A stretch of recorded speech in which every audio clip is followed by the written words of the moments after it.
Tasavvur qiling, dunyo fitnalarga to'lib ketgan, adolatsizlik avjiga chiqqan, haqiqatni gapiradiganlar ozchilik, zulm esa tobora kuchaymoqda. Odamlar najot qachon keladi degan savolni berayotgan bir paytda Alloh taolo ummatga buyuk bir rahbarni ato etadi. U inson Imom Mahdi. Lekin Mahdi kim? U qayerdan chiqadi? Ismi nima? Bu haqida payg'ambarimiz Muhammad sallallohu alayhi va sallam nimalarni xabar berganlar? Payg'ambarimiz sallallohu alayhi va sallam xabar berganlaricha, Mahdining ismi Rasulullohning ismlariga mos bo'ladi. Ya'ni Muhammad, otasining ismi esa Abdulloh bo'ladi. U payg'ambarimiz sallallohu alayhi va sallamning qizlari Fatima roziyallohu anhoning naslidan bo'ladi. Hadislarda aytilishicha, yer yuzi zulm va adolatsizlik bilan to'lganidan keyin Alloh taolo uni adolat va haqiqat bilan to'ldirish uchun Mahdini chiqaradi. Lekin Mahdi bolaligidan hammani hayratga soladigan mo'jizali inson bo'lmaydi. U oddiy musulmon sifatida hayot kechiradi. So'ngra Alloh taolo uni bir kechaning o'zida isloh qiladi va ulkan vazifaga tayyorlaydi. Ko'plab odamlar Mahdini dastlab tanimaydi. Hatto u o'zi ham bu mas'uliyatni istamaydi. Ammo Allohning taqdiri albatta amalga oshadi. Keyinchalik Makka shahrida Ka'ba oldida solih kishilar unga bay'at beradilar. Shu voqeadan keyin uning davri boshlanadi. Ammo nega aynan o'sha davrda Mahdi chiqadi? Dunyo qanday ahvolga keladi? Qanday alomatlar uning chiqishidan oldin sodir bo'ladi? Tasavvur qiling, dunyo shunday bir davrga yetadiki, odamlar adolatni topolmay qoladilar. Zulm kuchayadi, fitnalar ko'payadi, insonlar bir-biriga ishonmay qo'yadi. Aynan shunday paytda Rasulullohning ummati ogohlantirgan edilar. Hadislarda kelishicha, Mahdi chiqishidan oldin yer yuzida fitnalar va notinchliklar ko'payadi. Odamlar orasida kelishmovchiliklar kuchayadi. Ko'pchilik dunyo manfaatini oxiratdan ustun qo'ya boshlaydi. Shuningdek, musulmonlar orasida ham sinovlar bo'ladi. Ba'zi joylarda urushlar, ba'zi joylarda ocharchilik va qo'rquv hukm suradi. Insonlar haqiqiy rahbarni sog'inadigan darajaga yetadilar. Ammo bu degani har bir urush yoki har bir qiyinchilik Mahdining chiqishi aniq yaqinlashadi degani emas. Qachon chiqishini faqat Alloh biladi. Hech kim aniq sana yoki yilni ayta olmaydi. Rivoyatlarda Mahdining chiqishidan oldin musulmonlar orasida rahbar masalasida ixtiloflar yuz berishi ham zikr qilingan. Shu voqealardan keyin Makka tomon yo'l olinadi va u yerda Ka'ba oldida Mahdiga bay'at qilinadi. Mu'minning vazifasi esa fitnalarga berilmaslik, Qur'on va sunnatga mahkam yopishish hamda Allohga hidoyat so'rab yashashdir.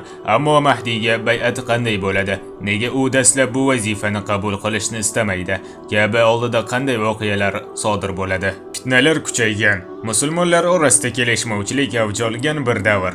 Odamlar adolatli rahbarni izlay boshlaydilar. Ana shunday paytda Alloh taolo o'z va'dasini amalga oshiradi. Hadislarda rivoyat qilinishicha, Imom Mahdi Makkada bo'ladi. U o'zini rahbar deb da'vo qilmaydi va odamlarni o'ziga chaqirmaydi.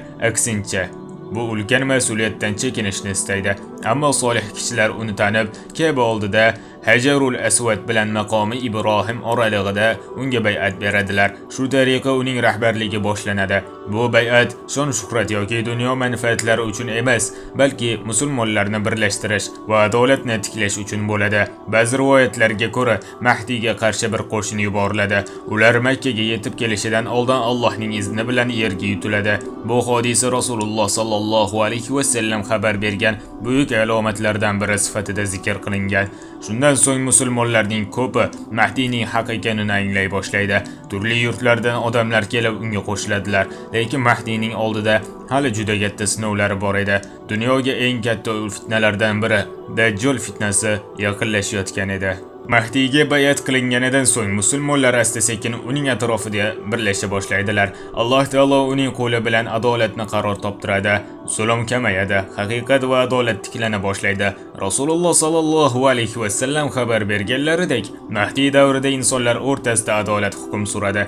Yer o'z barakasini chiqaradi. Allohning izni bilan ne'matlar ko'payadi. Odamlar orasida mehr-oqibat kuchayadi va mol-dunyo adolat bilan taqsimlanadi.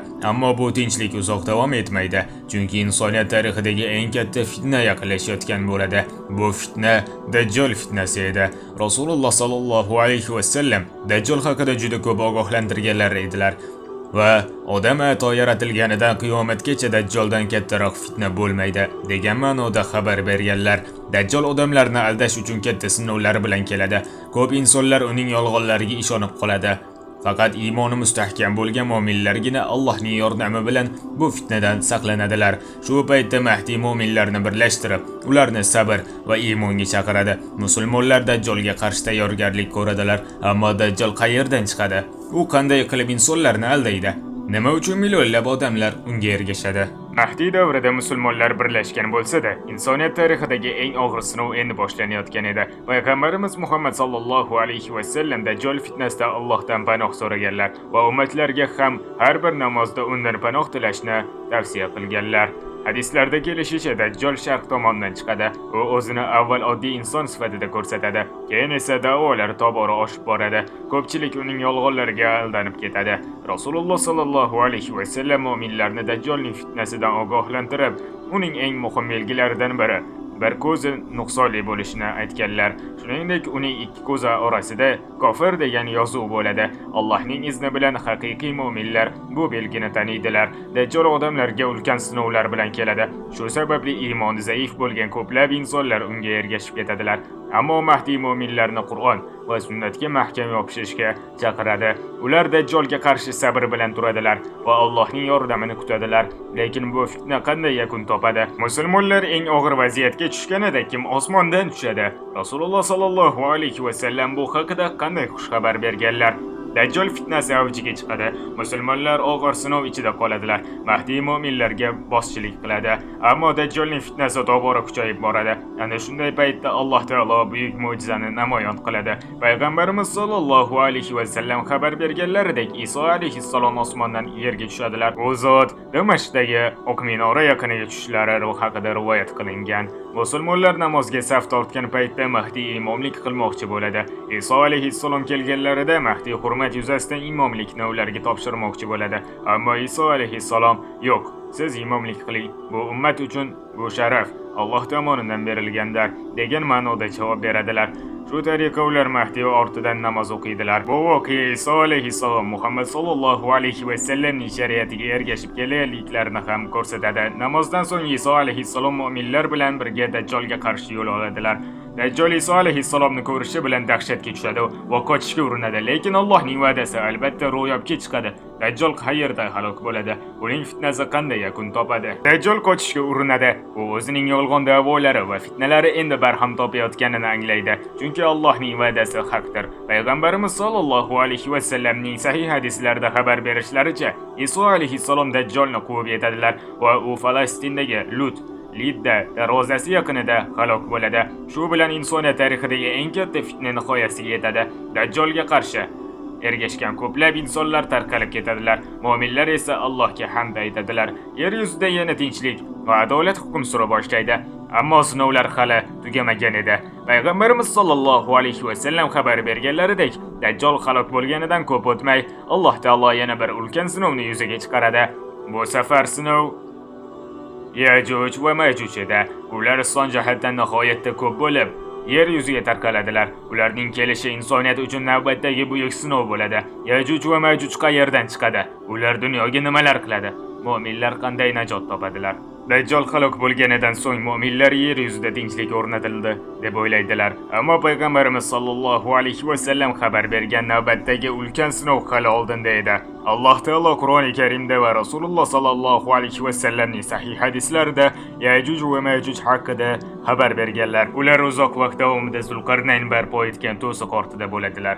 Alloh belgilagan vaqt kelganda esa bu to'siq ochiladi va ular yer yuziga tarqaladilar. Ularning soni juda ko'p bo'ladi. Hadislarda ularning har tomondan o'qib kelishlari zikr qilingan. Qayerda o'tsalar vayrongarchilik qiladilar. Odamlar ularga qarshi kurashishga ojiz qoladilar. Shunda Alloh taolo Iso alayhissalomga vahiy qilib, mu'minlarni olib Tur tog'iga chiqishni buyuradi. Chunki Yajuj va Majujga qarshi urushish emas, balki Allohning amriga itoat qilish kerak bo'ladi. Iso alayhissalom va mu'minlar tog'da Allohga iltijo qiladilar. Ular faqat Robbilaridan yordam so'raydilar va nihoyat Alloh taolo o'z qudratini namoyon qiladi. Hadislarda xabar berilishicha, Alloh Yajuj va Majujning bo'yniga bir turdagi qurtni yuboradi va ular bir kechaning o'zida halok bo'ladilar. Ammo ularning jasadlari yer yuzini qoplaydi. Endi bu jasadlar bilan nima bo'ladi? Yer qanday tozalanadi?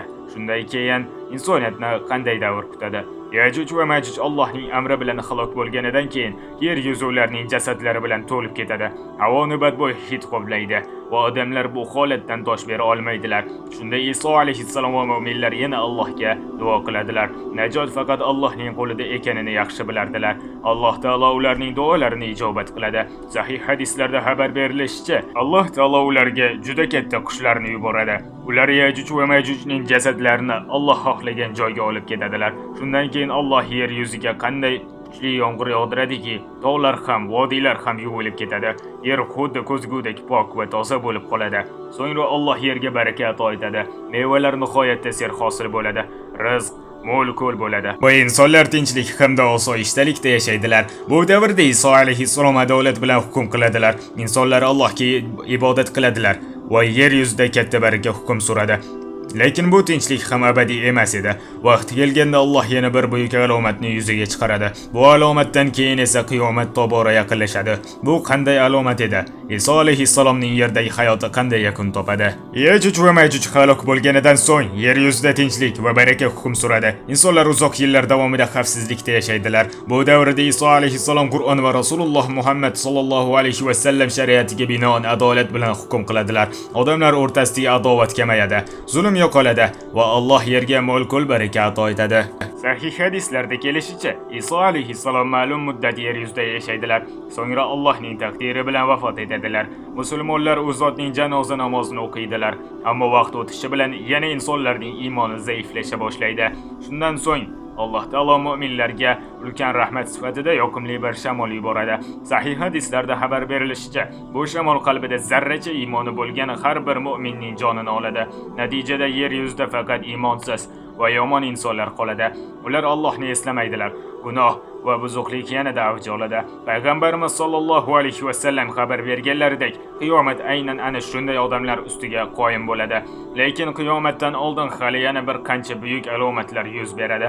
Quyoshning g'arbdan chiqishi, Dabbatul Arsning chiqishi, tutun, ya'ni duxon, uchta katta yer tutilishi, ya'ni uchta katta yer yutilishi va olovning odamlarni mahshar tomon haydashi. Bugungi mavzuyimiz o'z nihoyasiga yetdi. Obuna bo'lishni esdan chiqarmang va qiyomatning 10 ta alomatini ko'rmoqchi bo'lsangiz, bizning sahifamizga kirib ko'rishingiz mumkin.